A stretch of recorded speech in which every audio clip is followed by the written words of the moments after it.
lang na. Pilitan mo siya. Mga almost lang ha, hindi more than 1/2. Diri ha, kamo maghimo, hindi diri. Okay. Kay laway na kon diri o, kadamo gatubo diya sa dalom dayon. Tapos pag himo sina diri man kun ano kahaba diri, amo man diri ang inyong slice. Matapik man na gyapon. Kaya ang aton purpose, kuhaon naton sa ngadyaho, isailod dan sa seedlings. Ha? Okay. Pero dapat yung mabalaan. Basic nila. Ya kung gaamo kasi diri mo, may target nga diri mo na ipatama ang puno.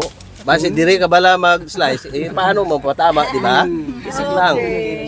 Oo lang na. Target site kagid yan. Oo. Oo. Tama-tama lang siya. Kaya kung diri ka, ay paano na? Sa taas ka mo na mag-umpisa ha. Padalom. Oo. Ito kasi namumunga na yan. Pero nas namin talit dyan ay kasi hindi nyo makita di. Ang mga dulo nito. Punta. Kasi ito sprout.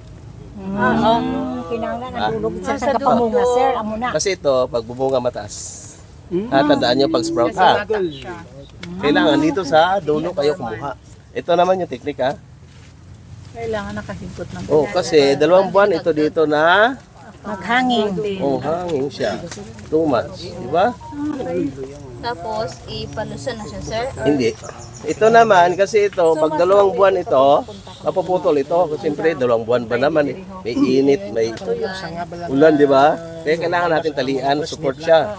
Para kahit naputol yung guma, itong plastic hindi mapuputol ito ng 2 buwan, di ba? For sure yan, sigurado yan. Kahit anong hangin yan, hindi mahulog yan. Tingnan nyo yung sa amin, tagal na yan, hindi na yan nahuhulog. After 1 month, ipuputulan natin ng konti. Ito yung seedlings. Lagyan natin ng puputulin natin ng konti lang. Halimbawa, 3/4. Lima natin. After 1 month, then every week. Para itong seedlings maputol, ito kukunin natin yung sanga nito. Start mo siya. Unti-unti.